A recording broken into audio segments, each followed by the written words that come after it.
In 1959, Alfred Hitchcock bought the rights to Robert Bloch's potboiler Psycho, which was inspired by the real-life case of Ed Gein, a seemingly normal Wisconsin man whose neighbors were surprised to find out he was actually a murderer and necrophile.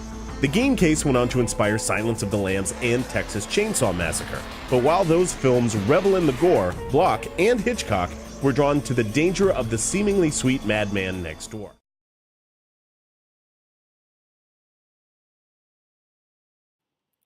We will be focusing on how sound and music is applied in the movie Psycho of 3 scenes in the film, and how sound helps tells the story and helps set the scene.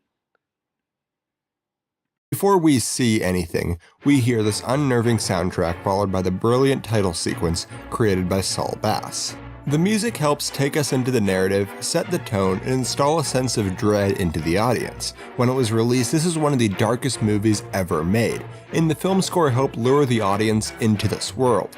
Even in the opening credits we see this, we hear this unnerving music while seeing text being cut apart. This cues the audience into knowing that this is going to be a movie about murder. The camera pans towards the money when the sinister soundtrack starts playing.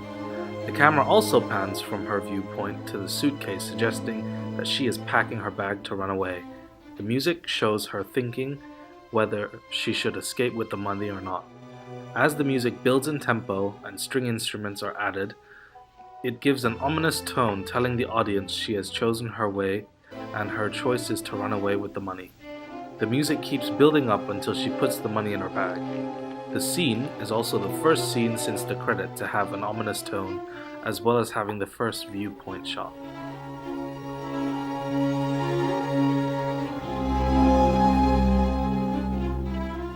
The music that starts playing intensifies when she meets eyes with her employer.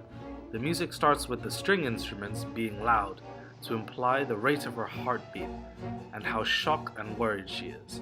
The music is then increased to a high pitch to indicate her fear and anxiety of being caught and that there is no turning back once she drives.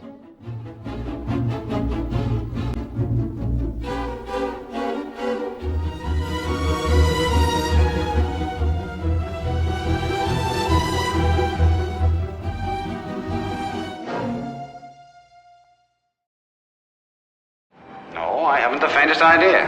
As I said, I last saw your sister when she left this office on Friday. This is one of the first voiceovers in the movie.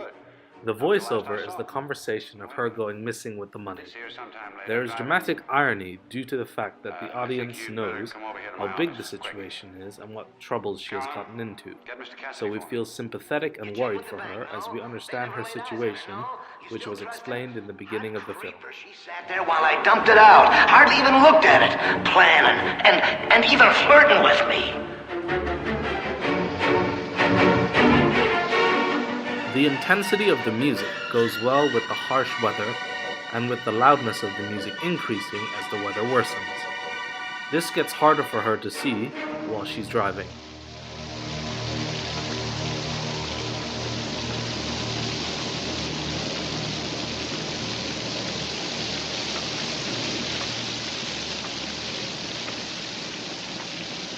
The music stops when she sees the Bait Motel.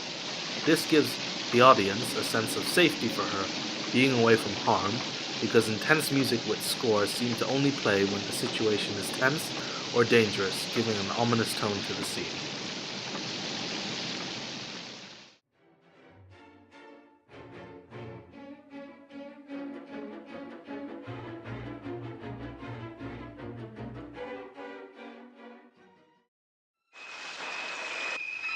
But the scene itself was so brilliantly conceived because Mr. Hitchcock brought us to this point where from then on it became what we thought we saw, not what we saw.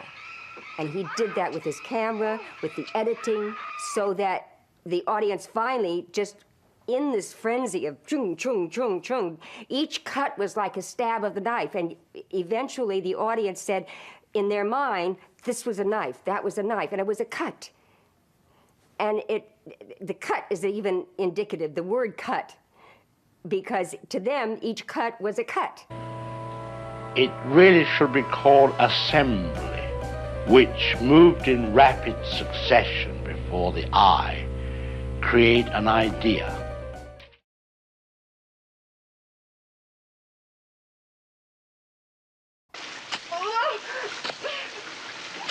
The sound that they used for the stabbing, he had the prop man bring different melons, and you know, he would stab the melons, and Mr. Hitchcock wasn't looking, but he knew what each one was, and he said the kasabi.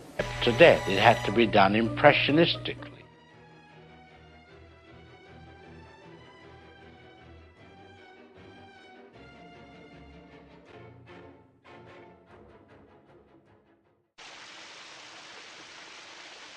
Firstly, when she gets in the shower, all you can hear is the water.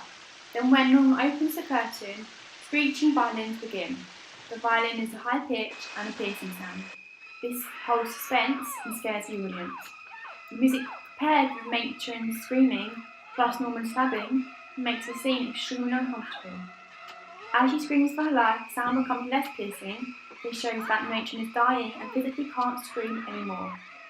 When she collapses, the music stops and the shower is left running.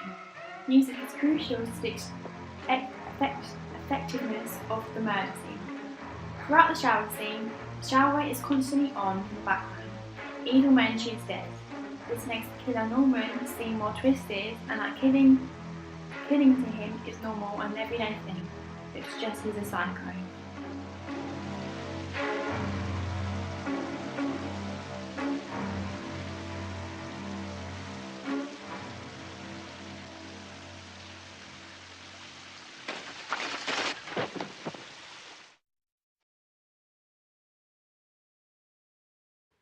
This scene was originally made without music, but without music it doesn't give the same effect, and it is less tense and less dramatic.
When a mother has to speak the words that condemn her own son, but I couldn't allow them to believe that I would commit murder.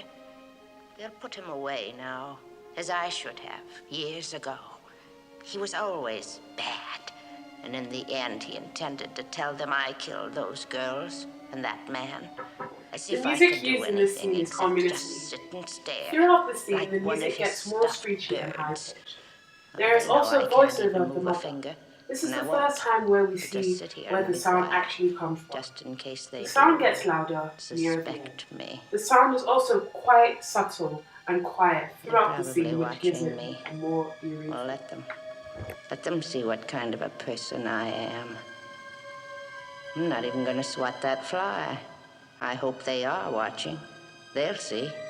They'll see and they'll know. And they'll say, why, she wouldn't even harm a fly. What we learned. 1. Music is important as it tells a story. 2. Sound and music help set the scene. 3. Voiceovers gives a dramatic irony effect and gives more tension towards the scene as the audience doesn't know the situation. I insist that you do not tell your friends the little tiny, horrifying secrets of Psycho after you see it.